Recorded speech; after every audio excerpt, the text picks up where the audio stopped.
Hello students, कैसे हैं आप लोग। बीएनएस ग्रुप के यूट्यूब चैनल में आप लोगों का स्वागत है। मेरा नाम है नागेंद्र सिंह सिकरवार और मैं यहाँ पर आपको मैथमेटिक्स की क्लासेस देने वाला हूँ। तो आज का हमारा जो टॉपिक होगा वो क्लास 9th का एनसीईआरटी का चैप्टर 6 लाइंस एंड एंगल्स की बात करेंगे हम लोग। आज हम लाइंस और एंगल्स के बारे में पढ़ेंगे। कितने तरीके की लाइंस और कितने तरीके के एंगल्स होते हैं, कितने टाइप्स के लाइंस और कितने टाइप्स के एंगल्स होते हैं। तो चैप्टर 6 में आपकी जितनी भी लाइनें हैं, जितने भी एंगल्स हैं, पहले आज हम उनके बारे में पढ़ते हैं। Chapter 6 lines and angles, important points about lines and angles. तो सबसे पहले हम लोग आज लाइंस के और एंगल्स के बारे में पढ़ लेते हैं, जिसके बाद आप चैप्टर 6 को चुटकियों में सॉल्व कर सकेंगे। चलिए स्टार्ट करते हैं। बेटा सबसे पहला पॉइंट है मेरा line segment. A line with two and points is called line segment. बेटा एक ऐसी लाइन जिसके दो एंड पॉइंट होते हैं। एंड पॉइंट का मतलब होता है जिसे हम किसी भी डायरेक्शन में आगे नहीं बढ़ा सकते। एंड पॉइंट का मतलब है वो लाइन वहां पर खत्म हो जाती है। जैसा कि आपको हिंदी में भी लिखा हुआ है, एक रेखा का वह भाग जिसके दो अंत बिंदु होते हैं। देखिए बेटा, ए और ये बी, इस लाइन को आप आगे मूव नहीं कर सकते क्योंकि इसके दोनों ही पॉइंट एंड पॉइंट हैं, मतलब वो वहां पर खत्म हो जाते हैं, ए और बी। यहां पर अगर एरो होता तो हम इसे आगे इंक्रीज कर पाते, लेकिन ध्यान रहे ये एंड पॉइंट है, इसी लाइन को आगे हम नहीं बढ़ा सकते। ऐसी लाइन को हम लाइन सेगमेंट या रेखाखंड बोलते हैं। क्लियर है मेरे बच्चों। अब हम चलते हैं सेकंड पॉइंट पर। रे रे क्या होता है बेटा? A part of a line, a part of a line with one and point is called a रे। बेटा एक किरण, किरण क्या होती है? रेखा का वह भाग जिसका एक अंत बिंदु होता है। एक अंत बिंदु होता है बेटा, याद रहे पिछले वाले पॉइंट में हमने पढ़ा जिसके दो अंत बिंदु होते हैं, इसमें सिर्फ एक अंत बिंदु होता है। देखिए ए बी, ए जो है इसका अंत बिंदु है, इसे हम आगे मूव नहीं कर सकते, लेकिन इसका बी जो है वो अंत बिंदु नहीं है, इसे हम आगे मूव कर सकते हैं, इसे हम आगे इंक्रीज कर सकते हैं, इन्फिनिटी तक इसे ले जा सकते हैं। इसलिए कहते हैं बेटा किरण क्या होती है, रे क्या होती है? वह लाइन जिसका एक एंड पॉइंट होता है और दूसरे पॉइंट को हम आगे कहीं भी बढ़ा सकते हैं। अच्छा, अभी मैं इनको डिनोट करने का तरीका भी आपको बताऊंगा, बस बने रहिए मेरे साथ। Line, a line is the collection of infinity number of points and extend endlessly in both the direction। बेटे रेखा क्या होती है? एक रेखा अनंत बिंदुओं का संग्रह है, जैसा कि हमने ऊपर भी पढ़ा, collection of infinity number of points.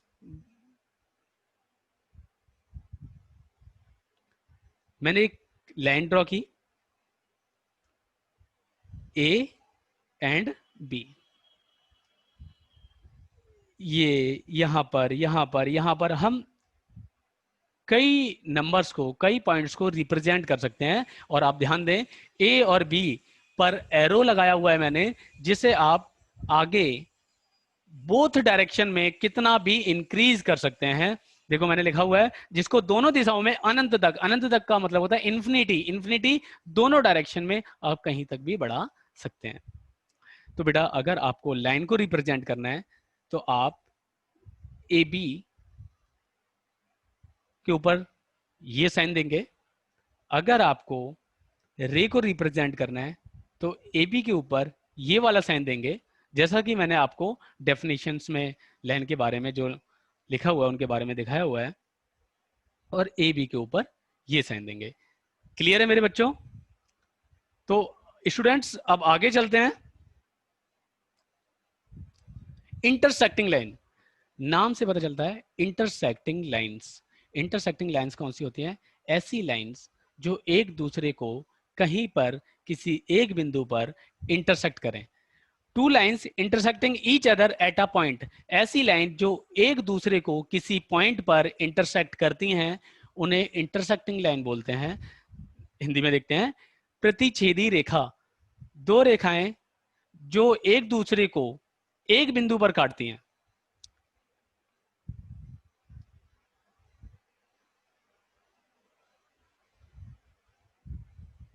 देखिए बेटा, A B and C D कहां पर इंटरसेक्ट कर रही हैं? ओ पर। ऐसी लाइंस जो एक दूसरे को किसी एक बिंदु पर इंटरसेक्ट करती हैं, ऐसी लाइंस को हम क्या कहते हैं बेटा? इंटरसेक्टिंग लाइंस बोलते हैं। क्लियर है? ओके, आगे चलते हैं। पैरेलल लाइंस, पैरेलल लाइंस को हम इंटरसेक्टिंग लाइंस भी बोल सकते हैं। पैरेलल लाइंस क्या होती हैं? ध्यान से सुनेंगे। Lengths of perpendicular at different points on these lines is the same. समांतर रेखाएं दो समांतर रेखाओं के विभिन्न बिंदुओं पर लंबवत दूरी समान होती हैं। बेटा जैसे ही आपकी ये दो लाइनें हैं,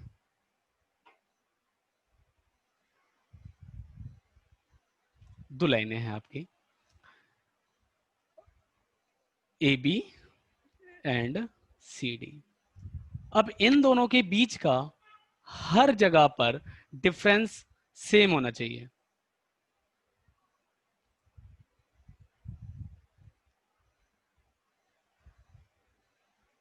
ध्यान देंगे जरा, लेट कर लेते हैं। यहां पर इनका डिस्टेंस जो है वो 5 सेंटीमीटर है, तो इनका डिस्टेंस यहां पर भी 5 सेंटीमीटर ही होना चाहिए। अगर डिस्टेंस इनका 5 सेंटीमीटर से कम या ज्यादा होगा तो वह पैरेलल लाइन नहीं होंगी, समांतर रेखाएं नहीं होंगी। अगर ये दोनों लाइंस पैरेलल होंगी तो इनका हर जगह पर डिफरेंस जो होगा इनके बीच का वो हमेशा सेम होगा, 5 5 10 10। जैसे आप कह सकते हैं ट्रेन की पटरी, ट्रेन की पटरी हमेशा आप देखना क्या होती है बेटा? पैरेलल होती हैं, समांतर होती हैं। क्लियर है मेरे बच्चों? जब दो लाइनों के बीच का डिफरेंस हमेशा सेम होगा, वो भी परपेंडिकुलर डिस्टेंस पर। परपेंडिकुलर का मतलब है बिल्कुल सीधा आपको नापना है, लंबवत। ये नहीं आप टेढ़ा नापोगे, टेढ़ा नहीं नापना। अगर सीधा जो डिस्टेंस होता है सेम होगा तो वह लाइंस पैरेलल लाइंस होंगी। क्लियर है मेरे बच्चों? तो ये 5 तरीके की आपके लाइंस हैं। 9th क्लास में सिर्फ इतनी ही लाइंस हैं, इनके बारे में हम पढ़ेंगे। अब हमने सीख लिया है चैप्टर 6 को सॉल्व करने में, उसकी एक्सरसाइज को सॉल्व करने में हमें बहुत आसानी होगी। चलिए बेटा अब स्टार्ट करते हैं हम एंगल्स की तरफ। एंगल क्या है? An angle is formed when two rays originate from the same end point. कोण जब दो किरणों का एक ही अंत बिंदु से प्रारंभ होती हैं तब कोण बनता है। बेटा लेट कर लेता हूं मैं, एक बिंदु लेता हूं पहले मैं,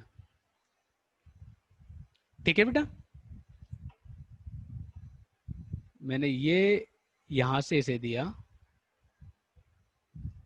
देन यहां से, एक मिनट,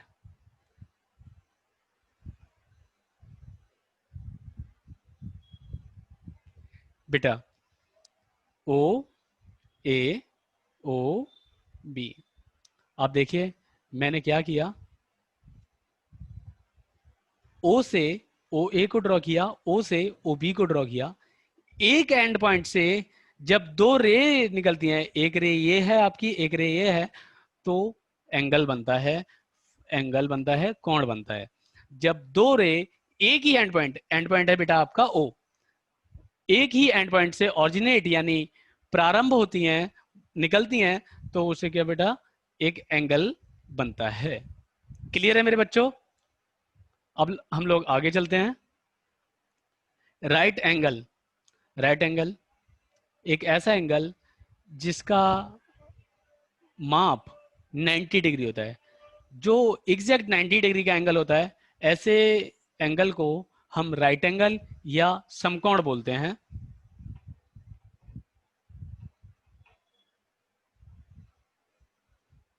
मैं आपको एंगल ड्रॉ करके दिखाता हूं।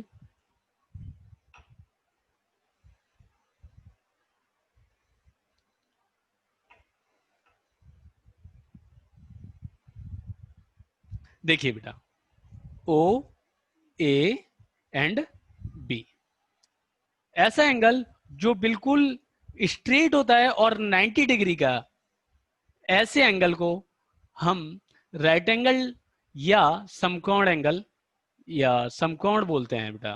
क्लियर है मेरे बच्चों? जो बिल्कुल 90 डिग्री का एंगल होगा उसे हम समकोण बोलते हैं, राइट एंगल बोलते हैं। क्लियर है?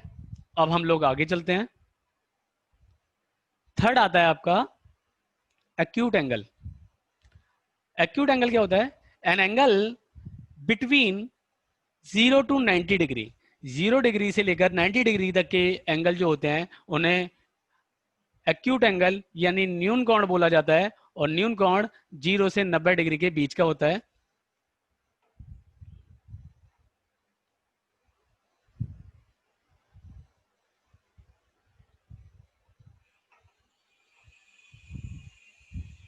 देखिए बेटा, ये एंगल एक्यूट एंगल हमेशा 90 डिग्री से छोटा होगा और 0 से बड़ा होगा। ऐसे एंगल जो 0 से 90 के बीच के होते हैं उनको हम एक्यूट एंगल यानी न्यून कोण बोलते हैं। क्लियर है? चलिए स्टूडेंट्स आगे चलते हैं।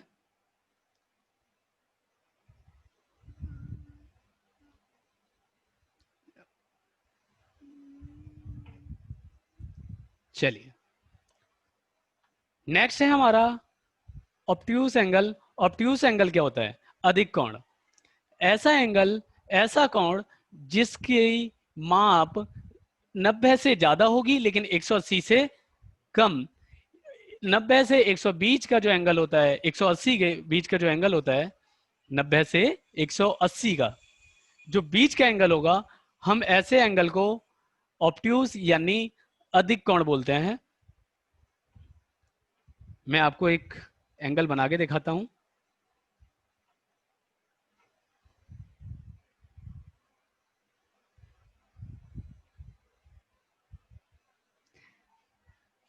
ऐसे एंगल को हम लोग क्या बोलते हैं बेटा? ऑब्ट्यूस एंगल यानी अधिक कोण, जिसकी जो माप है वो 90 से ज्यादा होगी, 180 से कम। तो अभी मैं दिखाता हूं। ये आपका एग्जैक्ट 90 डिग्री होगा। ये आपका 0 डिग्री से बड़ा और 90 डिग्री से छोटा होगा। देन ऑब्ट्यूस एंगल अधिक कोण 90 डिग्री से बड़ा और 180 डिग्री से छोटा होगा। क्लियर है मेरे बच्चों? इसके बाद आता है फिफ्थ, रिफ्लेक्स एंगल। ये आपने आज पहली बार पढ़ा होगा, इससे पहले आपने रिफ्लेक्स एंगल के बारे में नहीं पढ़ा। Reflex angle an angle between 180 degree to 360 degree. इसके बारे में मैं अभी आपको इसी वीडियो में आगे भी बढ़ाने वाला हूं। प्रवृत्ति कोण, प्रतिवर्ती कोण। प्रतिवर्ती कोण क्या होता है बेटा? ऐसा कोण जो 180 से लेकर 360 के बीच का होता है।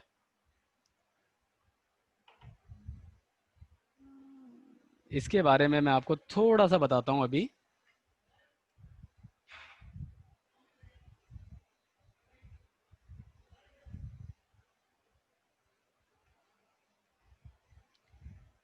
ये प्रतिवर्ती यानी रिफ्लेक्स एंगल है, जैसे ए ओ बी।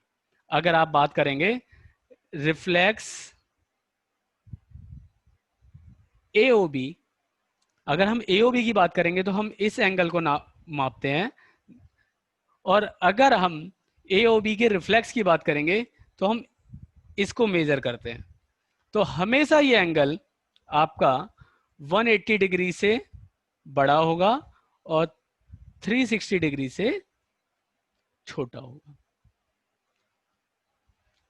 तो ध्यान रहेगा, सबसे पहला 90 डिग्री एग्जैक्ट 90, एक्यूट एंगल न्यून कोण 0 से बड़ा 90 से छोटा, देन आपका होगा ऑब्ट्यूस एंगल यानी अधिक कोण 90 से बड़ा और 180 से छोटा होगा। रिफ्लेक्स एंगल प्रतिवर्ती कोण ऐसा है कोण जो 180 से बड़ा लेकिन 360 से छोटा होगा। अच्छा मेरे बच्चों, अब बात करते हैं हम कॉम्प्लीमेंट्री एंगल्स की। Complementary angles, two angles whose sum is 90 degree are called complementary angle. पूरक कोण, दो कोण जिनका योग 90 डिग्री होता है पूरक कोण कहलाते हैं। देखिए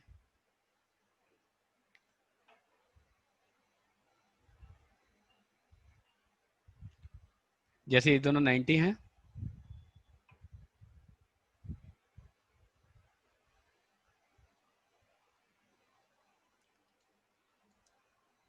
इस एंगल को मैं x से रिप्रेजेंट कर देता हूं, इसको y से। आप देखिए ये एक राइट एंगल था, एंगल x और एंगल y दोनों का जो टोटल है वो 90 अगर होता है, लेट कर लेते हैं ये 30 है,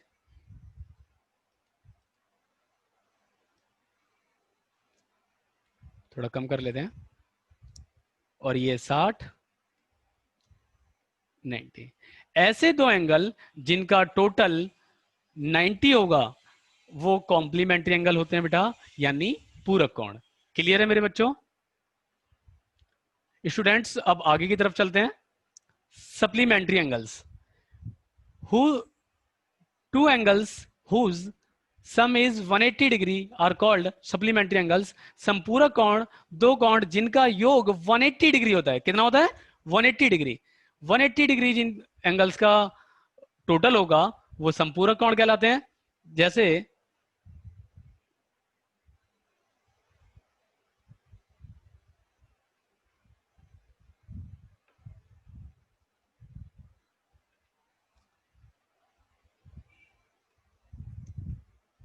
बेटा x एंड y,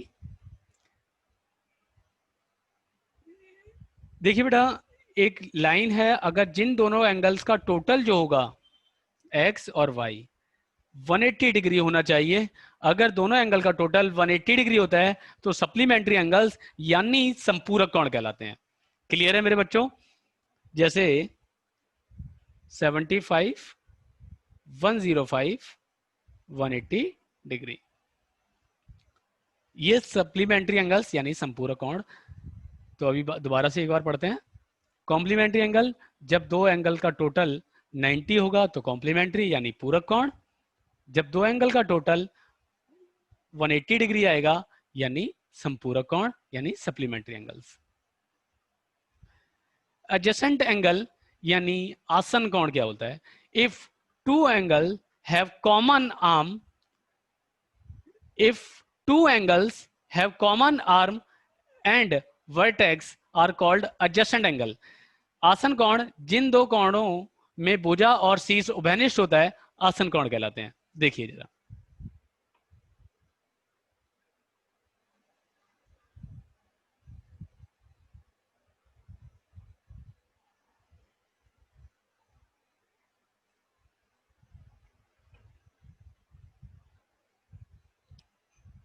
देखिए बेटा मैंने एक एंगल लिया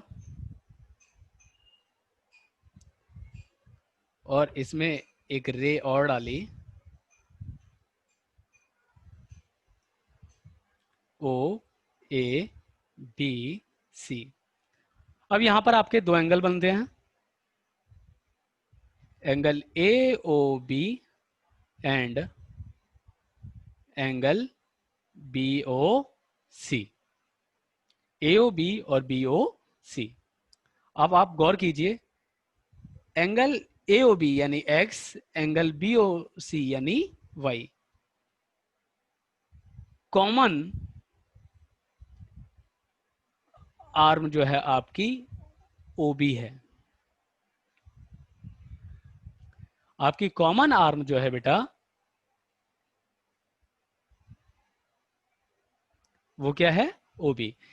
ऐसे दो एंगल जिनके बीच में एक आर्म और वर्टेक्स यानी एक कॉर्नर कॉमन होता है, यानी एक ही लाइन इस एंगल में भी है और इस एंगल में भी है, कॉमन का मतलब होता है उभयनिष्ठ।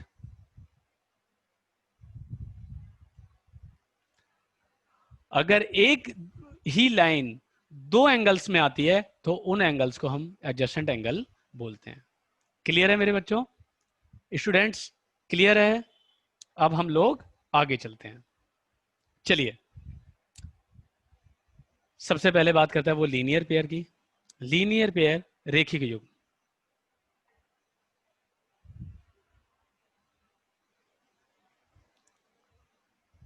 एक लाइन, इस लाइन के ऊपर जितने भी एंगल्स बने होते हैं उनका टोटल हमेशा 180 डिग्री होगा। एंगल X, एंगल Y और angle Z। Angle X, angle Y और एंगल Z तीनों का टोटल जो होगा बेटा वो 180 डिग्री होगा। जब एक लाइन पर जितने भी एंगल होंगे आप उनका टोटल करने पर 180 रखेंगे। कितना रखेंगे? 180 डिग्री। ठीक है। ऐसे एंगल को ऐसी सिचुएशन में हम लीनियर पेयर और रेखिक युग्म का इस्तेमाल करेंगे। हम देखेंगे एक लाइन है, उसके ऊपर अगर चार एंगल भी आपके बनाए जा रहे हैं तो वो चारों का टोटल जो होगा वो क्या होगा? 180 डिग्री। वर्टिकल अपोजिट एंगल सीसा विमुख कोण। वर्टिकल अपोजिट एंगल सीसा विमुख कोण, ध्यान से देखिएगा। देखिए जब दो लाइनें आपस में एक दूसरे को इंटरसेक्ट करते हुए निकलती हैं, इंटरसेक्ट बिल्कुल एक दूसरे को काटते हुए निकलेंगे, तो ये वर्टिकल अपोजिट एंगल बनाती हैं, यानी सीसा विमुख कोण एंगल ए और एंगल बी आपस में बराबर होंगे और एंगल सी और एंगल डी आपस में बराबर होंगे। ऐसे एंगल्स को हम सीसा विमुख कोण या वर्टिकली अपोजिट एंगल बोलते हैं। ध्यान रखिएगा दोनों लाइन एक दूसरे को इंटरसेक्ट करते हुए जानी चाहिए, तभी ये दोनों एंगल बराबर होंगे, नहीं तो बराबर नहीं होंगे। क्लियर है मेरे बच्चों? एक लाइन और दूसरी लाइन दोनों आपस में एक दूसरे को इंटरसेक्ट करते हुए आर पार निकल जानी चाहिए, तभी वर्टिकल अपोजिट एंगल होगा, नहीं तो वर्टिकल अपोजिट एंगल नहीं होगा। जैसे मैं आपको एक और एग्जांपल दे देता हूं इसका। आपने ये एंगल बनाया और एक एंगल ये बना दिया, अब वो लाइन आपस में एक दूसरे को काटते हुए नहीं निकल रही, हमने सिर्फ दो एंगल से बना दिए, तो ये दोनों एंगल्स इक्वल नहीं होंगे। क्लियर है? ओके। करस्पॉन्डिंग एंगल यानी संगत कोण। करस्पॉन्डिंग एंगल्स का मतलब है संगत कोण। देखिए बेटा सबसे पहले मैं दो लाइन ड्रॉ करता हूं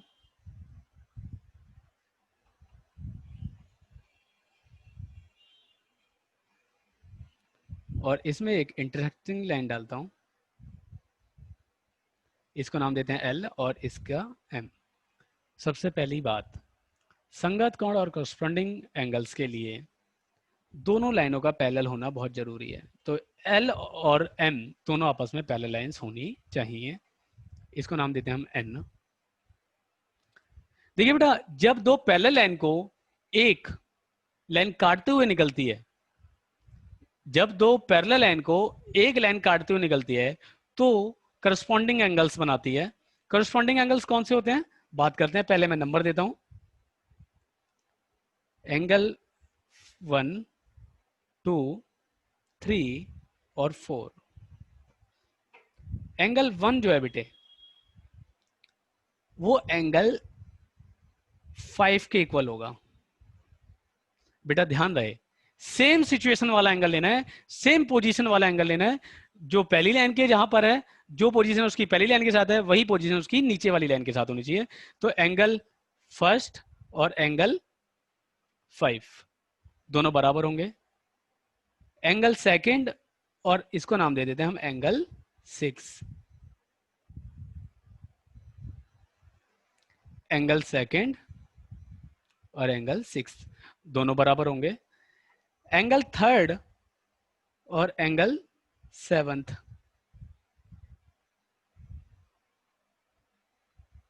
बराबर होंगे। और एंगल फोर्थ और एंगल 8 आपस में बराबर होंगे।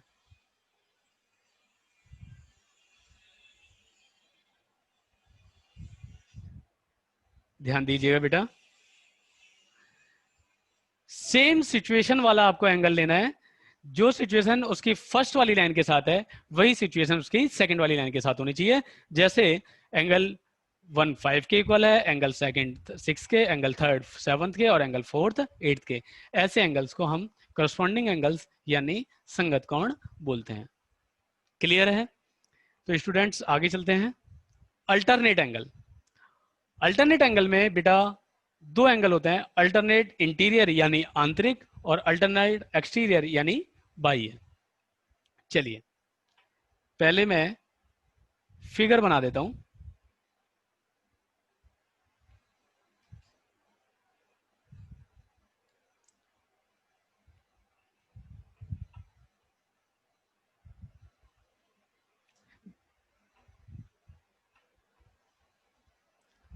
बेटा इसमें भी एल और एम का पैरेलल होना जरूरी है, और इसको एन इंटरसेक्ट करता है। अब ध्यान से सुनिएगा मेरी बात को। हम पहले इसमें नाम देते हैं एंगल 1। जो एंगल सेकंड के बराबर होगा। देखिए लाइन के अंदर के एंगल हैं दोनों, ऊपर वाली लाइन के अंदर है और नीचे वाली लाइन के भी अंदर है। देखिए ये इसके नीचे की तरफ है और यहां से ये इसके ऊपर की तरफ है। ऐसे एंगल वो अल्टरनेट इंटीरियर एंगल यानी एकांतर आंतरिक कोण होते हैं। ध्यान दीजिएगा जरा मेरी बात पर। तो मैंने देखा एंगल फर्स्ट जो है वो एंगल सेकंड के बराबर है, और एंगल थर्ड एंगल फोर्थ के।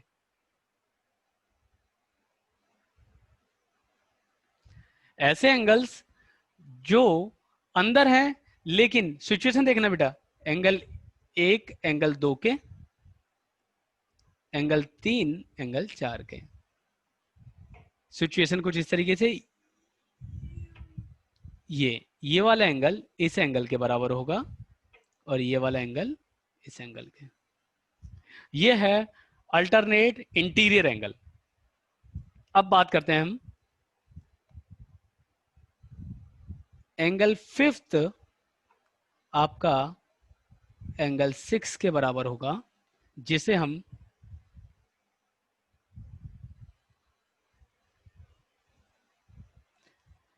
अल्टरनेट एक्सटीरियर एंगल यानी एकांतर बाह्य कोण बोलेंगे। और एंगल 7 एंगल 8 के इक्वल होगा।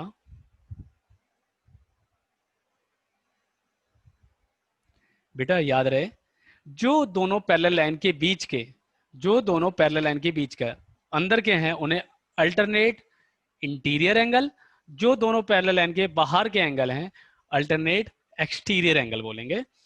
ठीक है? ये एंगल इस एंगल के और ये वाला एंगल इस वाले एंगल के। क्लियर है मेरे बच्चों? फिर बात करते हैं हम को इंटीरियर एंगल।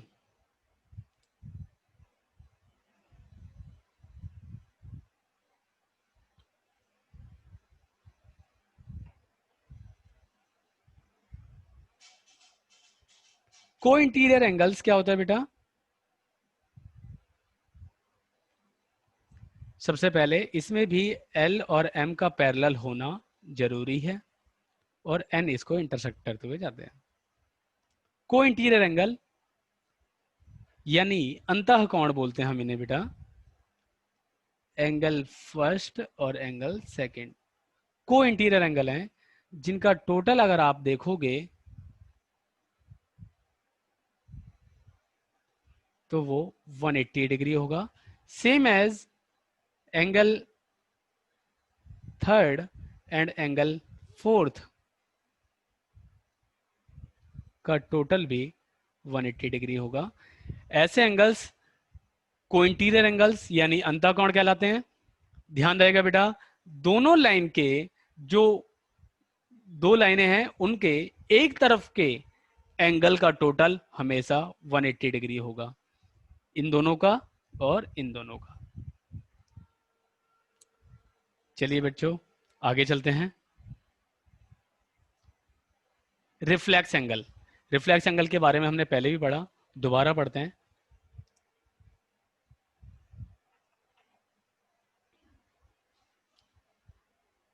लेट करते हैं, ये हमारा एक रिफ्लेक्स एंगल है, इसको नाम देते हैं हम ए ओ बी। रिफ्लेक्स एंगल के बारे में आपने पढ़ा अभी थोड़ी देर पहले। रिफ्लेक्स एंगल हमेशा 180 डिग्री से ज़्यादा और 360 डिग्री से कम होता है। लेकिन इसे फाइंड कैसे करते हैं, पहले हम उसके बारे में जान लेते हैं। जैसा कि आपको पता है, एक लाइन जिसका पूरा एंगल ये यानी 360 डिग्री होता है, और रिफ्लेक्स एंगल हमने अभी पढ़ा था वो एंगल जो इसके पीछे की तरफ बना हुआ है,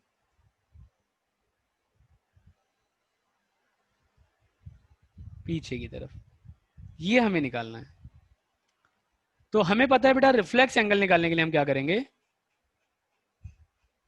reflex A O B equal, देखिए बेटा पूरा एंगल आपका ये कितना है बेटा 360,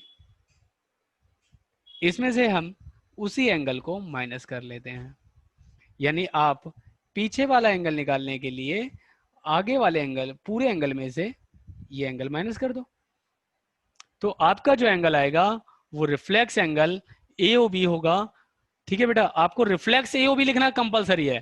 प्रतिवर्ती कोण, प्रतिवर्ती कोण लिखना कंपलसरी है। अगर आप प्रतिवर्ती नहीं लिखेंगे तो आपको ए ओ बी रिप्रेजेंट करेगा, और ए ओ बी का मतलब है ये अंदर वाला, जबकि हमें निकालना है बेटा रिफ्लेक्स एंगल। रिफ्लेक्स एंगल मतलब पीछे वाला एंगल, ये यहां से लेकर यहां तक। तो हम क्या करेंगे, 360 में से मेरे बच्चों हम क्या माइनस कर देंगे, angle A O B. Clear है? और ए ओ बी को माइनस करने के बाद आपका रिफ्लेक्स ए ओ बी आ जाएगा, यानी प्रतिवर्ती कोण आपका ए ओ बी आ जाएगा।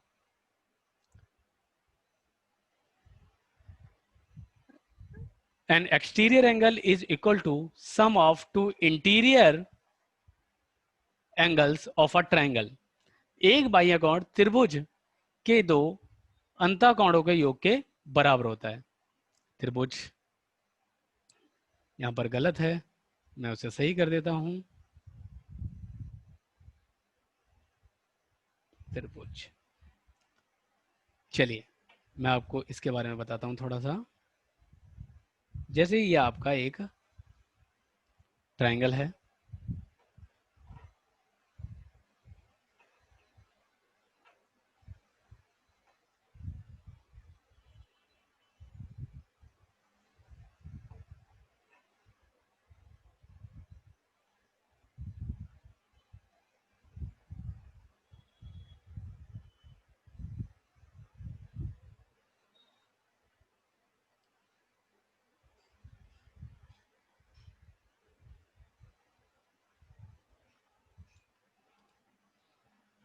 देखिए मेरे बच्चों, एक बाहर का कोण ट्रायंगल के दो अंदर के कोणों के योग के बराबर होता है। ध्यान से सुनिएगा, मैं इसे नाम देता हूं ए,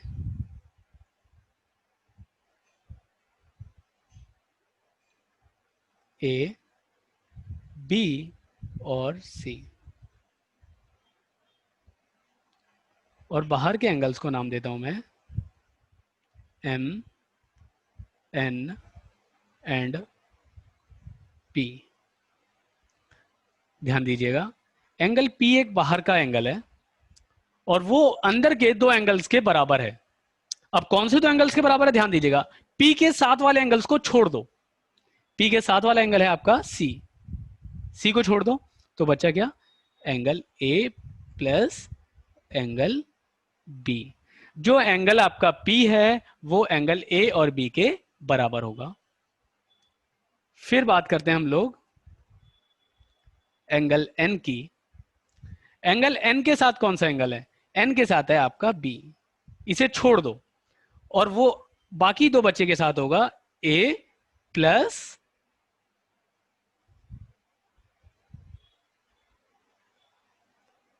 सी।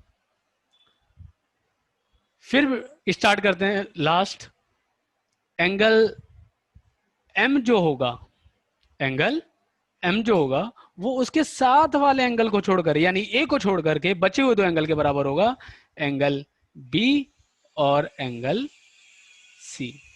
ऐसे एंगल जो बाहर का एक एंगल अंदर के दो एंगल के इक्वल होता है, बाहर का एक एंगल जो अंदर के दो एंगल्स के इक्वल होता है, उसे हम कहते हैं an exterior angle is equal to sum of two interior angles of a triangle. एक बाह्य कोण त्रिभुज के दो अंतःकोणों के योग के बराबर होता है। क्लियर है बेटा?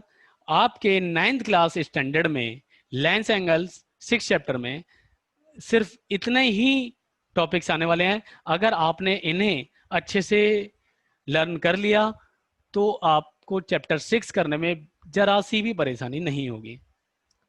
जल्दी ही मैं आपको 6.1, 6.2 और 6.3 कराने वाला हूं।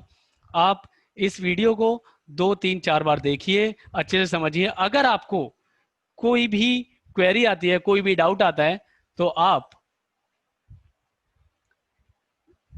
इस ईमेल आईडी पर हमें पूछ सकते हैं।